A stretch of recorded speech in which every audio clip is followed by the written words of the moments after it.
Olá, estudantes do 8º ano da Escola Municipal Edgar Torres. Sejam bem-vindos a mais uma aula de língua portuguesa com o professor Ricardo Paes. Estamos iniciando uma semana em que é celebrado o Dia do Folclore. Pensando nisso, o tema da nossa aula será Nosso Folclore. Bons estudos! Nosso folclore. Qual será o nosso folclore?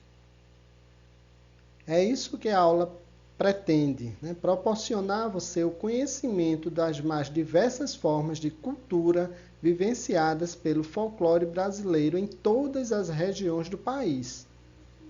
Uma vez que o mesmo proporciona o conhecimento do nosso povo e seus costumes, bem como preserva as nossas tradições. Então, com essa aula, espero que vocês possam compreender um pouco mais a respeito do significado do folclore, né? O que ele representa para cada povo, né? Para cada região. Tudo bem? O estudo do folclore é o estudo da expressão cultural mais legítima de um povo. E como a expressão do povo faz parte de sua riqueza cultural e, portanto, está inserido em seu patrimônio cultural. Então, o folclore é um patrimônio cultural da humanidade. Nós podemos observar que as crenças, lendas, costumes e tradições são bens imateriais que compõem o patrimônio cultural e estão protegidos pela Constituição Federal, em seus artigos 215 e 216. Então, neles nós encontraremos o apoio, o incentivo e a valorização, né, das manifestações culturais, né, dessa difusão, dessa divulgação das manifestações culturais, né, e também relacionado ao patrimônio cultural brasileiro, né, aos bens que essas lendas, né, esses costumes, essas tradições nos trazem. Certo? Então, nós temos a Constituição Federal do país que protege, né? que manifesta esse cuidado, né? com o nosso folclore, né? Com a nossa cultura. Tudo bem? O que é folclore? É o conjunto de elementos artísticos feito do povo para o povo, sempre ressaltando o caráter tradicional dessas representações transmitidas de uma geração para outra através da prática. São mitos, histórias populares, lendas, danças, crenças, músicas, jogos, provérbios, adivinhações, poesias, tradições e costumes que são transmitidos de geração em geração, basicamente de forma oral, e que faz parte da cultura popular. Vale lembrar que temos também o artesanato, então nós não temos, né, apenas essa transmissão, né, de forma oral. Basicamente, né, muitas são feitas dessa forma, mas temos outras maneiras. O folclore varia bastante de um país para o outro, e até mesmo dentro de um país é bastante variável, pois as diferenças entre as regiões são muito grandes. Esse é um exemplo do nosso país, né? A variedade que encontramos, né? Dessas tradições populares, né? Dessa cultura popular. Ok? No folclore, inclui-se música, danças, festas, brinquedos e brincadeiras, religião, medicina caseira, alimentos, folguedos, literatura, arte e artesanato, meteorologia, mitos. Então, observem que nós temos uma variedade, né, de atividades, né, inúmeras atividades, né, que fazem parte do folclore. Seriam os mitos? O folclore brasileiro é rico em personagens mágicos. Algumas dessas histórias chegaram aqui com os povos que colonizaram nossas terras, como os portugueses. Outras nasceram com os índios. Há aquelas que são contadas há décadas e mais décadas sem que ninguém saiba ao certo como surgiram. Surgiram da necessidade que os povos tinham de explicar e justificar fatos e acontecimentos. Então, mitos são isso, né? São essas histórias, né? Aí tem a relação também com as lendas, né? Que são transmitidas, né? Que são contadas há décadas, né? Mas geralmente tem essa intenção, né? De explicar, justificar algum fato, né? Algum acontecimento. Lendas. Temos no folclore algumas lendas comuns em todo o Brasil, como, por exemplo, Curupira ou Caipora, Boitatá, Lobisomem, Mula Sem Cabeça, Mulher da Meia-Noite, entre outras. Já outras são características de determinada região, como, por exemplo, então nós temos aí na região norte, Mãe d'Água ou Iara, Cobra Grande, Boiúna ou Norato, Vitória Régia, Lenda da Mandioca, o Irapuru, o Boto. Na região nordeste, nós temos o Vaqueiro Misterioso, Cidade Encantada de Jericoacoara, Barba Ruiva, Cabra Cabriola, Comadre Florzinha. Na região centro-oeste, Pé de Garrafa, Pai do Mato, Arranca-Línguas. Região sudeste, Saci Pererê, Missa dos Mortos, Lagoa Santa. Região sul, Negrinho do Pastoreio, Erva Mate, Gralha Azul, Origem do Milho. Então, observe que nós temos, além daquelas lendas infantis que estamos acostumados a ouvir, né, a ler e a ver apresentações até nas escolas, principalmente na fase do ensino fundamental 1, em que as lendas mais conhecidas, né, são aquelas lendas infantis. Mas quando você pesquisa, você vai encontrar uma infinidade de lendas, né, e aqui são alguns exemplos relacionadas a cada região. Algumas, né, não só essas que eu citei, mas algumas são conhecidas, né, em todo o Brasil, mas outras são específicas da região, da sua região, né? Como, por exemplo, nós temos aqui no Nordeste o Vaqueiro Misterioso, né? Quem conhece essa lenda? Né? Cidade Encantada de Jericoacoara.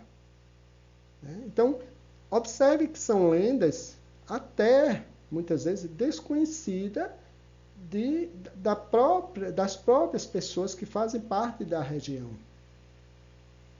Ok? Folguedos. São festas populares que envolvem música, dança e teatro.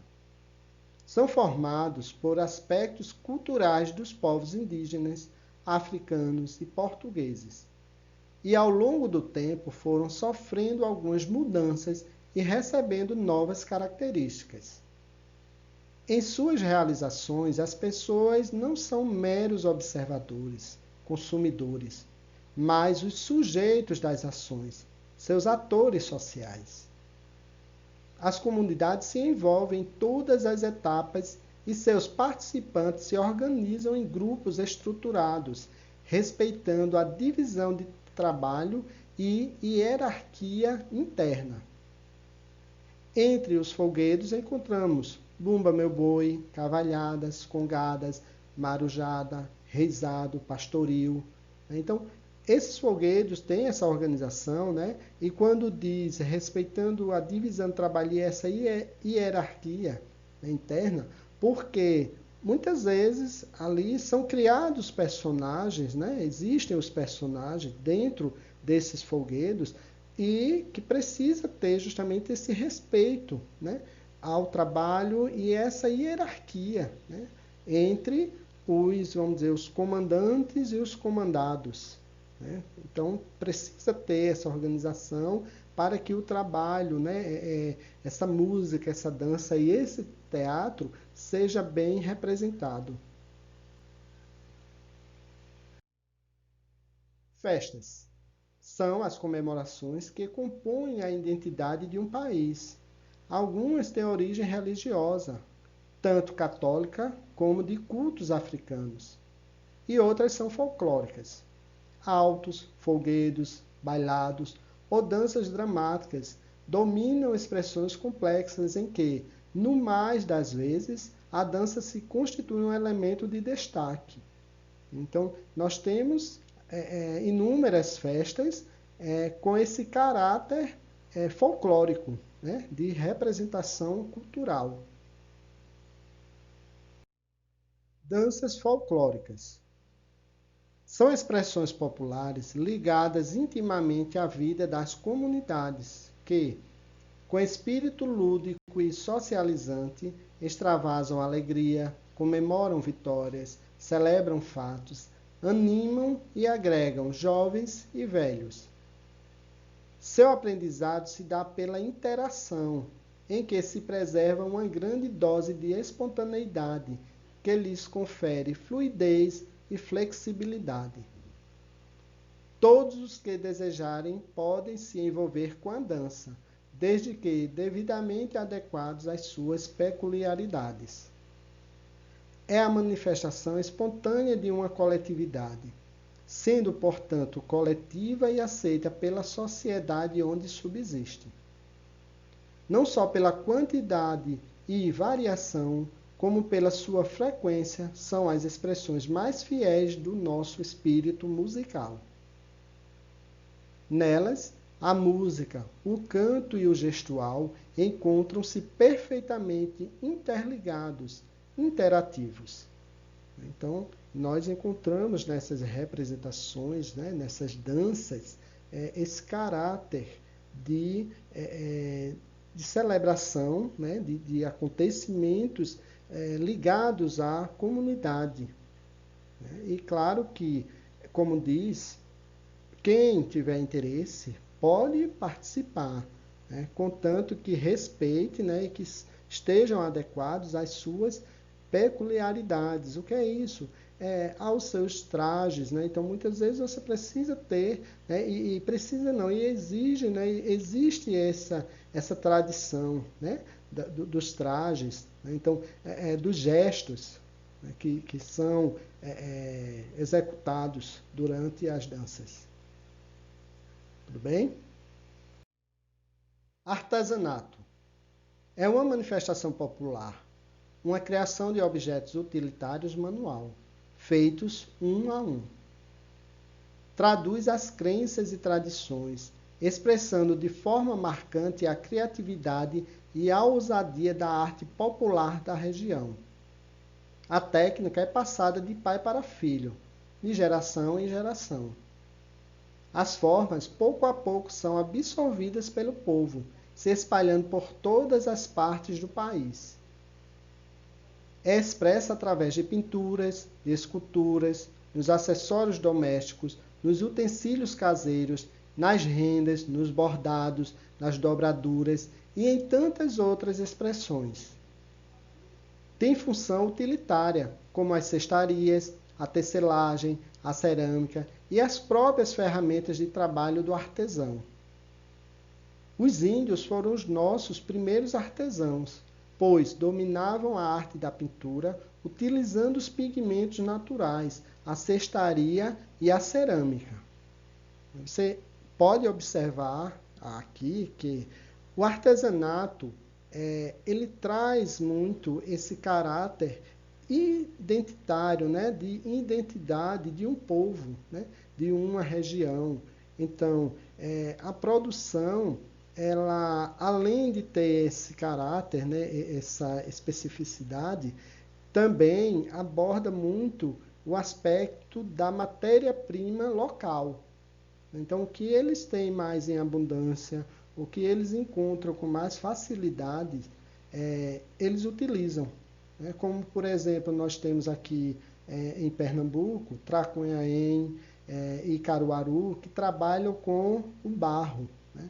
Outras regiões do país, você vai encontrar outros materiais, né, que são utilizados no artesanato, como, por exemplo, na região norte, né, no caso Tocantins, você vai encontrar o artesanato feito com capim dourado. Né, e tantos outros lugares, né, tem essas características, né, de acordo com o material que eles têm mais disponível. Culinária. A culinária do povo brasileiro se utilizou das influências indígenas, negras, europeias para fazer a base da alimentação no Brasil. Na formação dos pratos típicos, devemos ressaltar esses três povos como influenciadores na nossa culinária, compreendendo que cada região tem suas comidas ou pratos típicos que caracterizam a culinária com seu sabor, qualidade, beleza e variedade. Encontramos aqui alguns exemplos, né, que destacam as características encontradas, né, na culinária, né, de acordo com a região.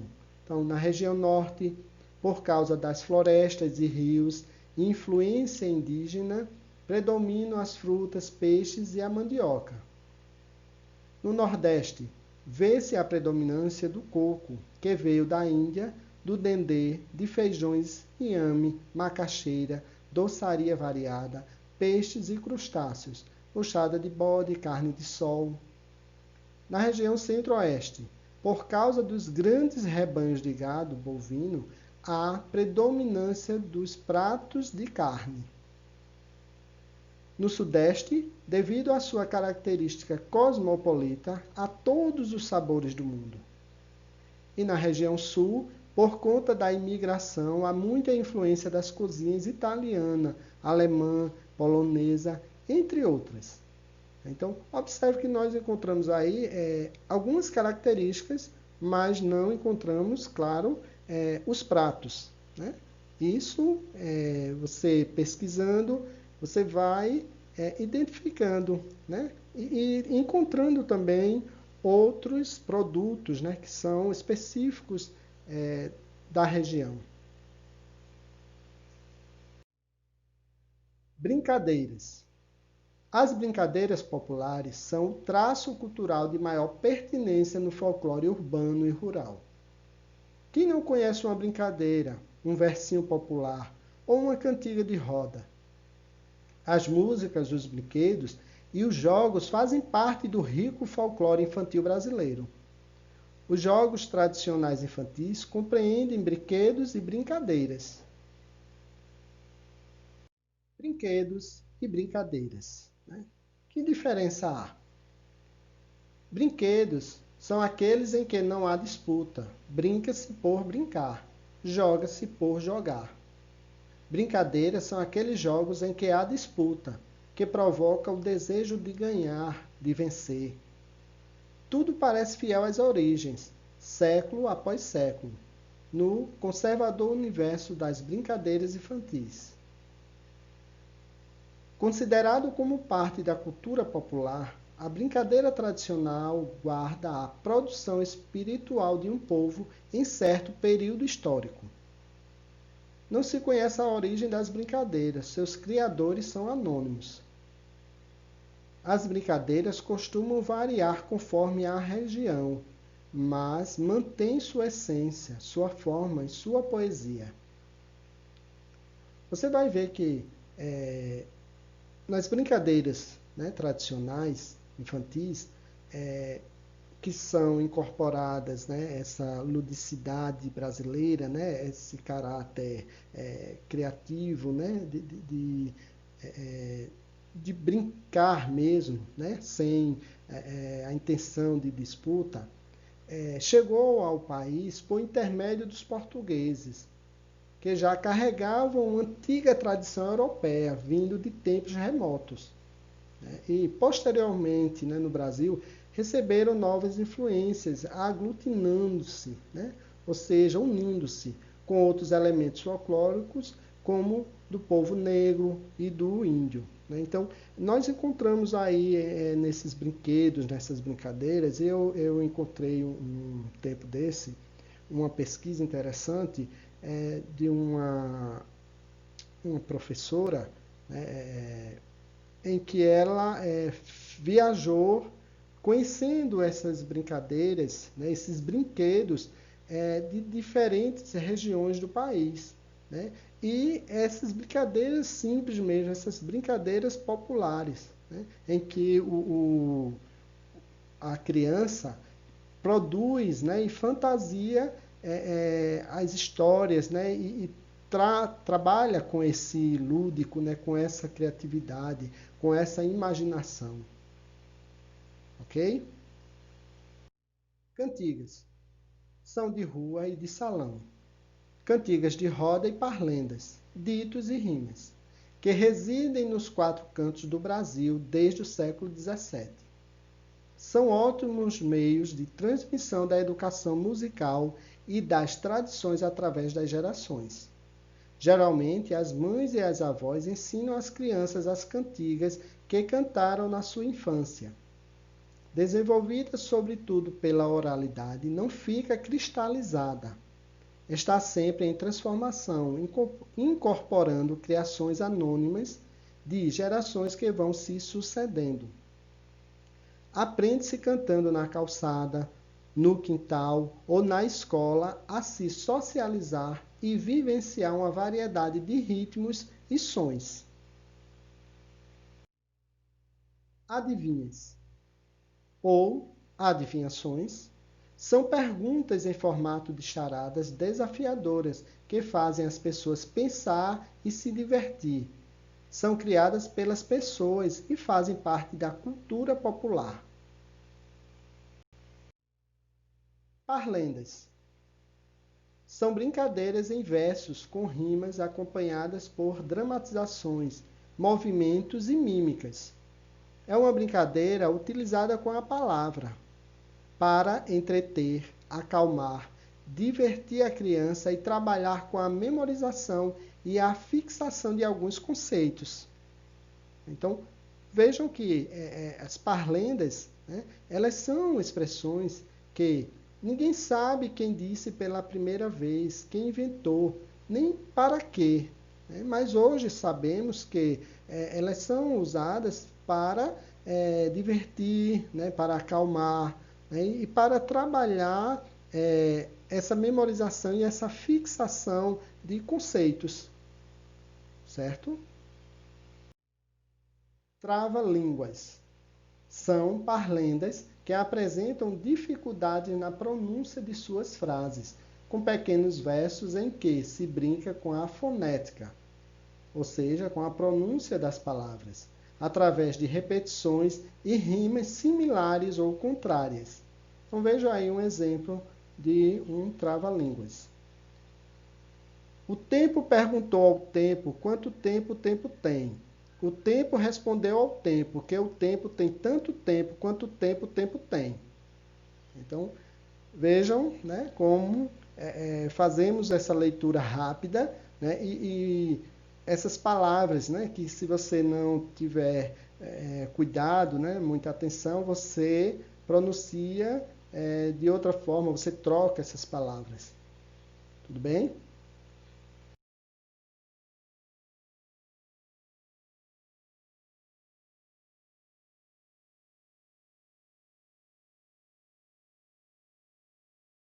Crença e superstição. É a prática que geralmente se considera irracional ou resultado da ignorância e do medo do desconhecido. Implica crença nas forças invisíveis sobre as quais é possível influenciar sua vida. Tradicionalmente, existe todo um universo de crenças que permanentemente ameaçam as pessoas. Na religiosidade popular, as orações e benzeduras são utilizadas principalmente para curar doenças e afastar os males. Superstições e crenças faziam e fazem parte do cotidiano de algumas comunidades, por vezes ditando normas e condutas sociais. Para restabelecer sua saúde, as pessoas utilizam remédios, poções e até rezas. Então, vejam que nós temos essa relação aí, crença e superstição, né, muito relacionada quando diz aí a ignorância, né? Então, está se referindo não à brutalidade, mas a o desconhecimento que a pessoa tem de algo, né? Então, são essas forças invisíveis, né, sobre as quais ele é influenciado, né? Então, tem uma forte influência na vida dessas pessoas e elas acreditam muito nessas crenças, nessas superstições que são passadas, né, de geração em geração e como várias outros folclores, não sabemos quando começou, quem começou, né, mas isso vai sendo alimentado na imaginação das pessoas. Amuletos e simpatias. Para sua proteção, as pessoas lançam mão de simpatias e amuletos. São alguns traços culturais espontâneos que se referem à família, trabalho, profissão e outros.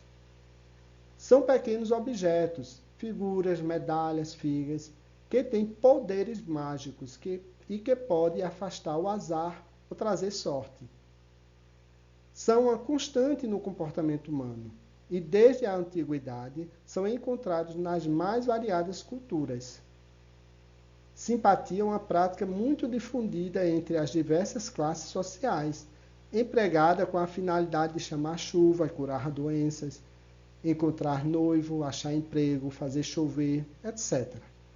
Então, nós encontramos, né, hoje em dia muito essa relação aí dos amuletos, né, e das simpatias, como por exemplo, nas festas juninas, as pessoas fazem algumas simpatias, né, como também existem os amuletos, né, as pessoas que acreditam que aquele objeto traz alguma sorte, né, então ele se apega àquilo ali, né, e tem o maior cuidado, né, é como se muitas vezes não pode sair de casa sem aquele amuleto, ok?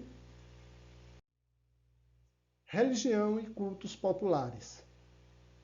Alegria, tradições culturais, comidas típicas e rituais religiosos fazem parte de comemorações que se realizam na maioria das cidades do país. As festas populares geralmente estão ligadas à religiosidade e ao trabalho do povo. No calendário brasileiro existem várias festas populares, com suas missas, romarias e procissões, tanto na terra como no mar. A cultura brasileira recebeu a contribuição de diversos povos, o que levou nossas festas populares a terem identidade própria, pois resultaram da mistura de diferentes histórias e costumes. Então nós encontramos essa religiosidade, né, e esses cultos em diversas localidades do país, né? Então são meses, né, são dias dedicados, né, a algum santo, né? Então cada região, né, trata isso, né, de uma maneira muito peculiar, né, e com um simbolismo, né, com uma força, né, uma expressão que só quem vivencia, né, que consegue descrever. Cordel e repente. Literatura de cordel é a poesia popular escrita com rimas, com traços de oralidade e publicada em folhetos. O repente é baseado na poesia falada e improvisada pelos repentistas, geralmente acompanhado de instrumentos musicais. Essas obras e artistas difundem uma arte popular folclórica. Nessas manifestações, o povo conta e canta os costumes, as crenças ou personagens reais e imaginários. A literatura de cordel chegou ao Brasil no final do século XVIII, através dos portugueses.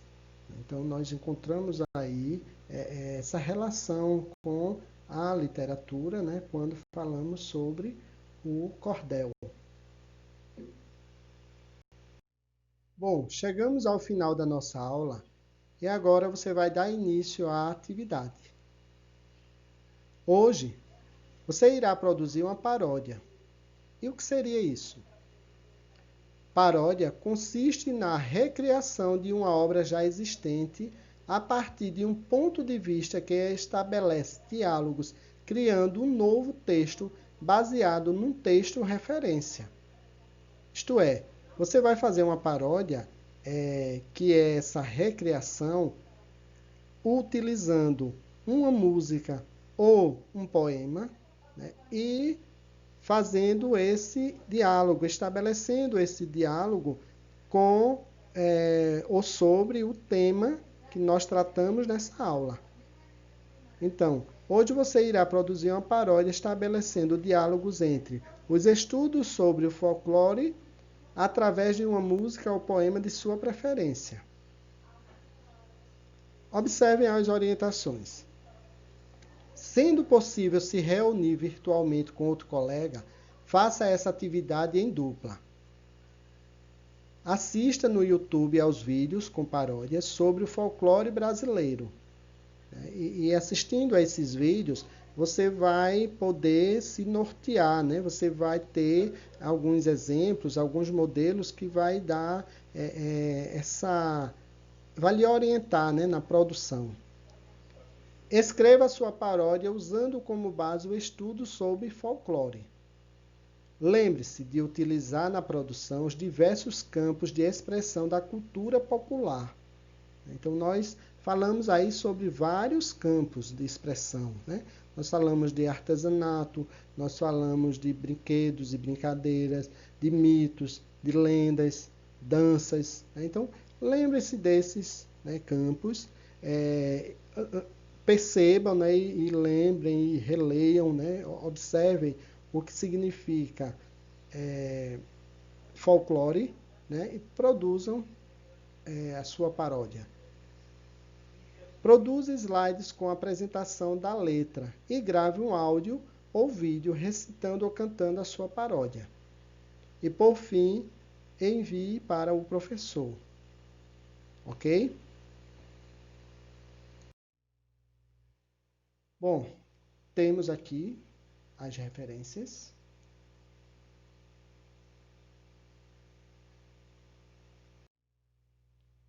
Por fim, acompanhe comigo essa mensagem. Compreender e preservar as tradições é caminho para o fortalecimento de nossa identidade.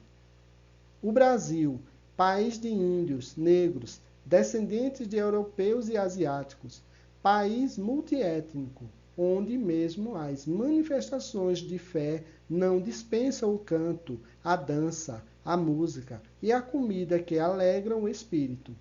Então, falar sobre folclore é isso, é você poder olhar para o que tem próximo a você, né? E perceber que o folclore não só está nas lendas infantis, né? O folclore ele se encontra em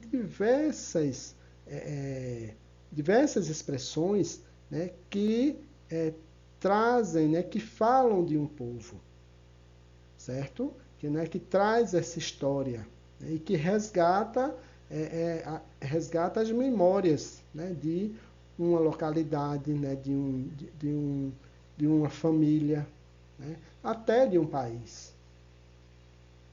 Tudo bem? Tenham todos uma ótima semana, fiquem com Deus e até a próxima.